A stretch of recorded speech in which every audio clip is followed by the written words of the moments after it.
Metropol TVKE across all your social media platforms. 20146 your SMS line. Get involved. Hashtag BusinessM on Twitter. All right, let's get back and clear that conversation now. Joanne, just as we clear this conversation, do you feel that, well, there should be an extension? It's just like a leeway, therefore, from the regulator just to formalize this process and not leave it just to the banks? I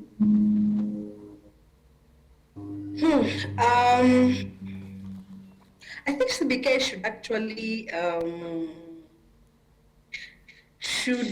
because it provided in terms of guidance last year in terms of restructuring of loans. Yes, it should take a position, but it should not work in isolation. I think they have actually worked in isolation of themselves and asking them, where are you at? What do you see with customers? What are the things on the ground in terms of consumer loans and business loans? So I think there's been they have ignored the banks in my assessment. So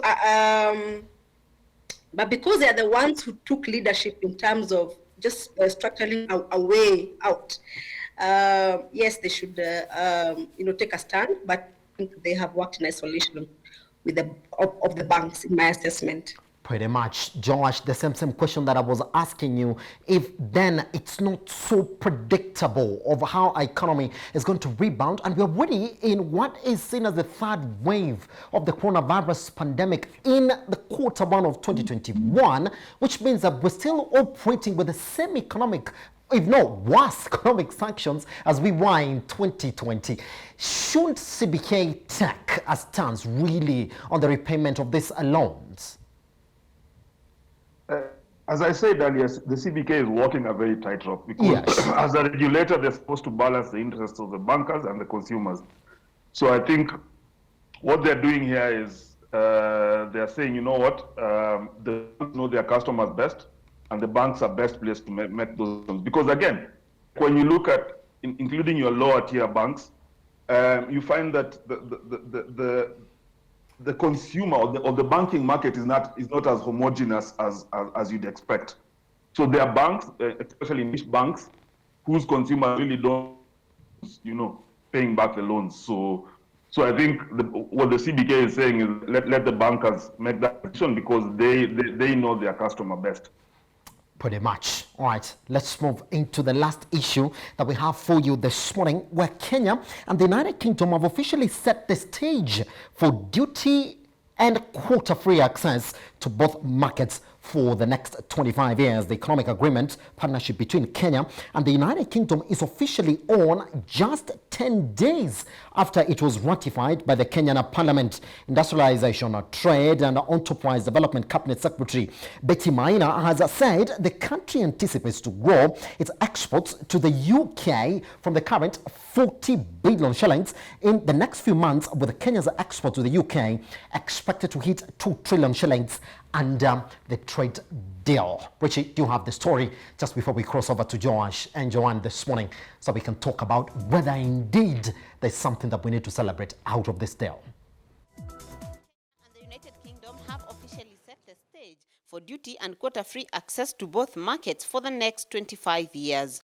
Speaking during an official exchange of documents between Kenya and the United Kingdom, Industrialization Cabinet Secretary Betty Maina assured Kenyan businesses of their protection under the Trade Pact. This is especially considering that Kenya has committed to open up its market on a phased approach to 82.6% of its trade with the UK. On the 22nd of March 2021, this is the effective date for the EPA that we have concluded between our two countries. The challenge to Kenyans exporting and those who can export is to take advantage of this comprehensive framework to promote their exports in the UK market while creating jobs and wealth. The agreement was first signed on December 8th to allow uninterrupted duty-free, quota-free access to the UK market after January 1st, 2021, following the UK's official exit from the European Union. Once the agreement is fully operationalized, Kenya anticipates to more than double its export value to the United Kingdom. We expect that the EPA will enable us to rapidly scale up the value of our exports to the UK from an average of 40 billion shillings annually. And our own assessments within the ministry indicates to us that should we fully take advantage, or when we fully take advantage of this agreement, we will actually increase our exports to more than 2 trillion shillings in a very, very short period. The Kenya Private Sector Alliance, KEPSA, has welcomed the deal. KEPSA was keen on the UK-Kenya EPA deal to maintain the duty-free, quota-free access, as you both have spoken to the UK market from Brexit 1st January 2021. And this saved us over $24 million in duties under the UK global tariff. Also present during the signing ceremony was UK's Prime Minister's trade envoy to Kenya, Theo Clark.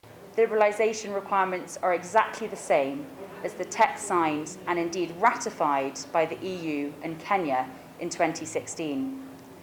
Therefore, the liberalisation on certain imports from the UK will be manageable and spread over a long period of time, as you said, up to 25 years from entry into force. After we've signed the key documents and entered into force today, we then need to put in place the delivery structures that are set out in the Economic Partnership Agreement.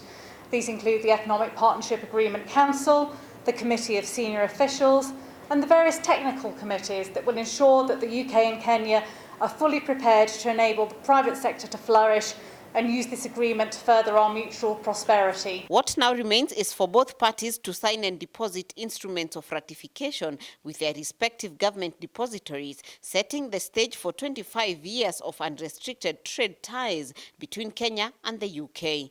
Rosemary Kinyanjui, Metropol TV. Fantastic. Just before we quickly cross over to Josh, let's see exactly what our trade trend has been to the UK over time. We can actually see exactly what it is that we're talking about. So that trade balance as well is exactly where the conversation point is, because we've been known to be more of an importer than an exporter, especially when it comes to our international trade. And that's exactly what it is that you're seeing all the way to where we are right there, with 2020 actually being one of the worst years, especially when you're talking about our trade balance in terms of exports and imports to the UK.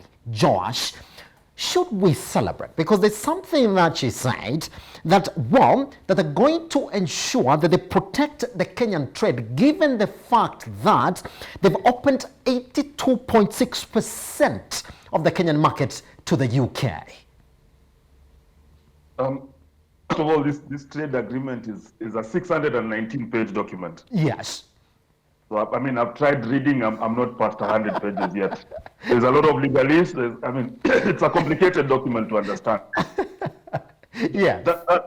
That being said, I mean, I remember last Wednesday and showcase some of the possible exports from Kenya to the UK. Yes. And I think it was on Wednesday. So when you look at some of the exhibitors, you were talking about people who are doing cottage industry business, basically. I'm sure that if you did a similar exhibition in the UK, you'd have major industries showcasing their products. So my fear about the agreement is in the long term, whether we have really looked at the value addition points that give us leverage over the UK, whether we've looked at the supply chain points that give us value over the UK. So that we're just looking at selling them intermediate goods, that we're actually selling finished value-added products to the UK. Because short of that, then it means down the line, then there'll be a huge surplus in favor of the UK in terms of our balance of payments. John, the same question that I'm going to put to you as well, that I'm putting over to Josh. In the long term, that's what Josh is saying. Is there something to celebrate? I think for me, I would also be a bit skeptical. Not really in terms of keen. I just looked at our side of, exports, and I was looking at the imports in terms of pharmaceutical machinery. Yes. I'm wondering whether from the UK, like people like Germany. I mean, in terms of cost to our businesses, are they competitive of motor vehicle? I think to in terms of matching price and comparing with other countries, are they competitive? I'll be looking in terms of also importation. Is this competitive with other countries? Are we signing ourselves to an expensive, that's not competitive with other countries in terms of imports? As we look at our exports and in terms of, yes, we've secured market probably for our horticultural products, our flowers, and our import, are they competitive? Are the prices competitive? Are they competing? Are they matching other countries? Yes. So for me, it's something that we should wait and see. It's a wait and see. Yeah. George, Yeah. clear for us this conversation. I mean, if you look at that trade balance, I mean, all the way from 2015 up to where we are right now, it's only in 2015 that we had a healthy one where we had more exports than imports from the UK. But generally, looking at how we trade with our partners, especially even in China and the US as well, is it going to further increase that trade balance where we're saying, well, the UK is going to have a way more than we would, especially?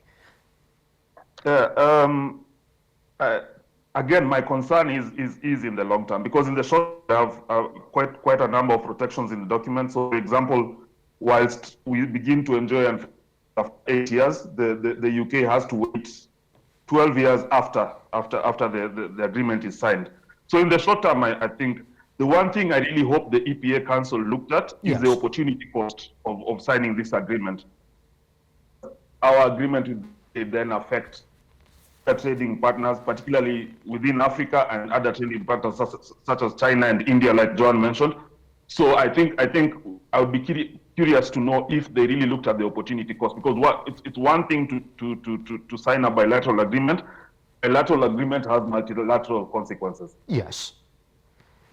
Pretty much. Josh, Joanna, thank you very much for taking your time off your busy schedule this morning to speak to us here at Metropol Television. We always value any time that we see your face here on our screen. All right. Have a good day. Good day. Thanks. On that note, we come to the end of our Business AM this morning. Good morning.